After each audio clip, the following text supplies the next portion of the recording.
Good morning everyone, menjumpai Anda kembali dari kota Brisbane, Australia. Saya Pastor Hania Saputra, ingin berbagi mengenai karakter seorang pemimpin. Bagaimana jika seseorang datang kepada Anda kemudian dia menempeleng pipi Anda.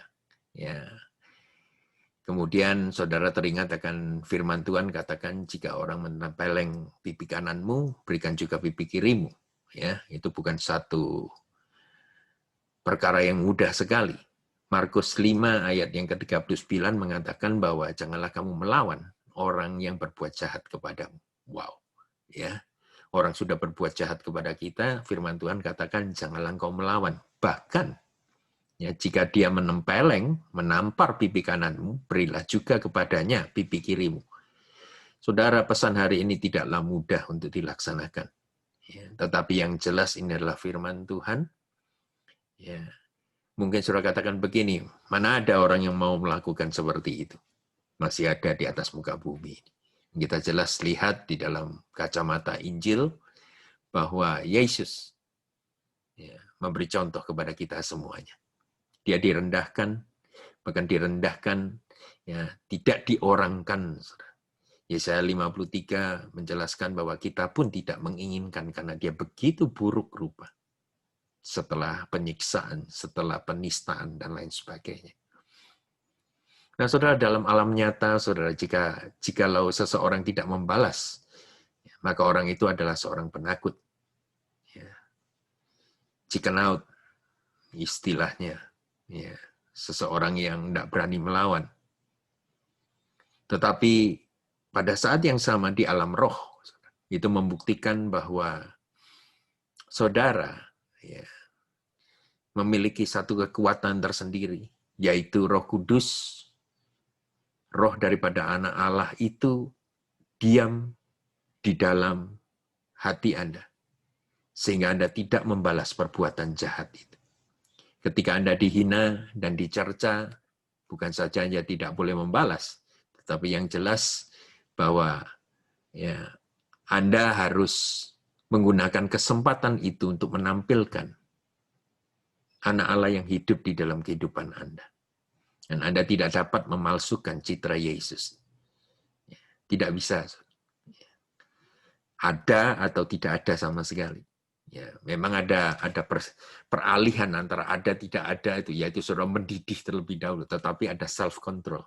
Penguasaan diri itu daripada Roh Kudus, saudara. Kalau saudara dalam masa-masa belum dewasa, tapi tidak juga anak kecil, maka saya yakin percaya reaksi saudara ketika saudara dijahatin orang, ketika saudara difitnah orang, ketika saudara ditempeleng, saudara ada satu kemarahan, tetapi begitu ini mau meledak, ada kuasa yang lain untuk mengontrol amarah saudara. Nah, penghinaan pribadi merupakan kesempatan bagi setiap warga kerajaan untuk menampilkan kemanisan daripada Tuhan Yesus itu. Pengajaran khotbah di bukit, Sermon on the Mount, itu bukanlah merupakan begini, lakukan tugasmu, tetapi justru lakukan apa yang bukan menjadi bagian tanggung jawabmu. Wow. Mana mau kita melakukan yang bukan menjadi tugas kita. Tanggung jawab kita. Kita biarin aja, kita tunggu sampai orang lain mengerjakan tugas mereka. Tetapi khotbah di bukit itu justru melakukan. Kalau orang lain tidak mau lakukan, you are the one yang lakukan itu. Bukanlah bagian Anda untuk berjalan 2 mil. Atau memberikan pipi yang lainnya, pipi kiri. Tetapi Yesus yang menekankan itu. Untuk kita melakukannya. Kalau kita seorang murid, bahkan saya mau tekankan lagi, kalau kita seorang murid sejati daripada Kristus, maka perihal itulah yang kita lakukan.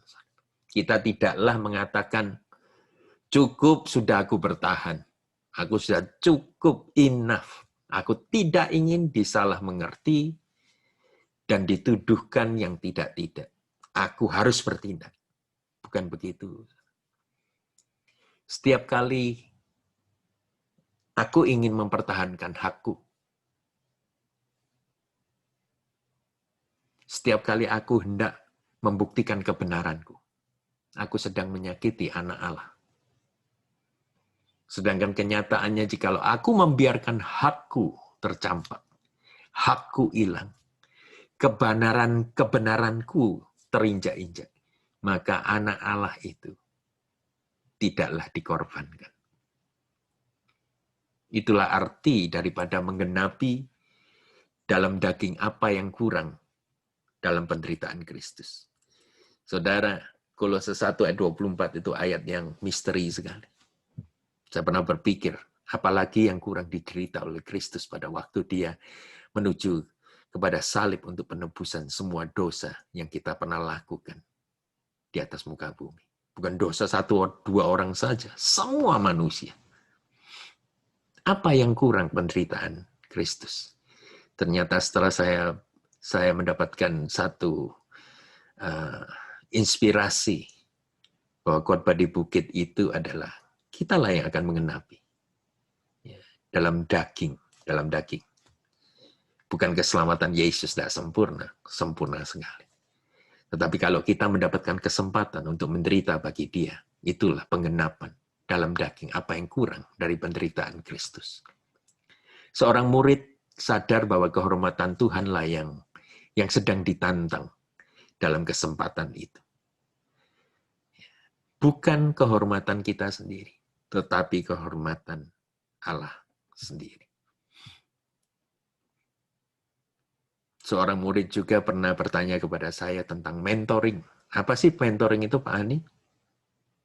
Sekarang kan lagi keren, saudara. Begitu afdolnya.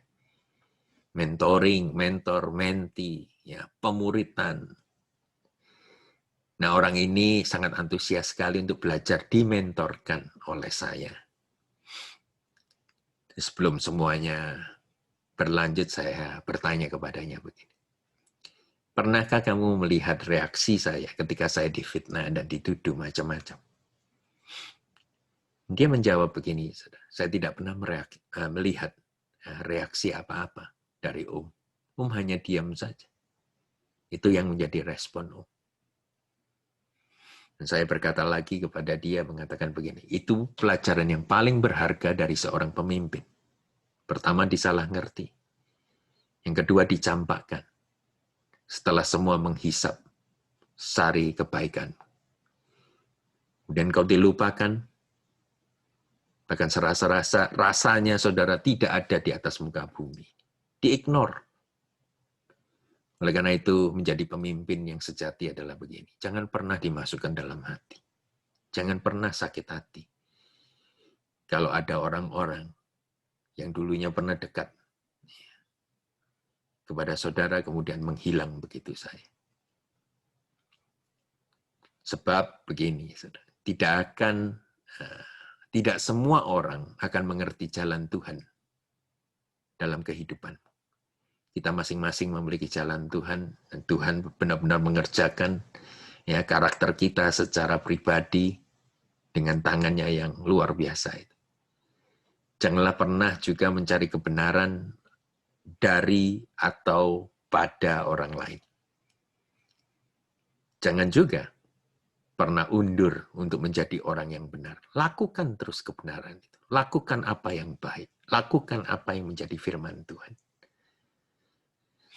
Kita akan selalu mencari keadilan. Tetapi ingatlah ini, bahwa pusat pengajaran khotbah di bukit adalah jangan mencari keadilan, tetapi jangan berhenti memberi keadilan itu kepada orang lain. Buya. Saya katakan, wow. Ya. Siapa yang mengatakan bahwa jadi orang Kristen adalah pengecut? Kalian yang macho, yang six packs, yang berangasan, kalau mau jadi pria sejati, ikut Kristus. Itu baru pertandingan yang sejati. Bagaimana kita harus benar-benar menderita untuk perkara-perkara yang seharusnya kita tidak derita. Tetapi kita bisa melakukannya. Karena ada kuasa Tuhan, roh Tuhan yang ada memampukan kita untuk melakukan demi nama Tuhan. Buah-buah Roh Kudus akan semakin indah di dalam kehidupan kita semuanya. Tuhan memberkati, dan biarlah kalau saudara diberkati dengan setiap renungan pagi ini, saudara bisa like, saudara bisa share, dan saudara bisa juga subscribe dari channel YouTube saya. Appreciate it. Thank you, and the Lord bless you. Bye.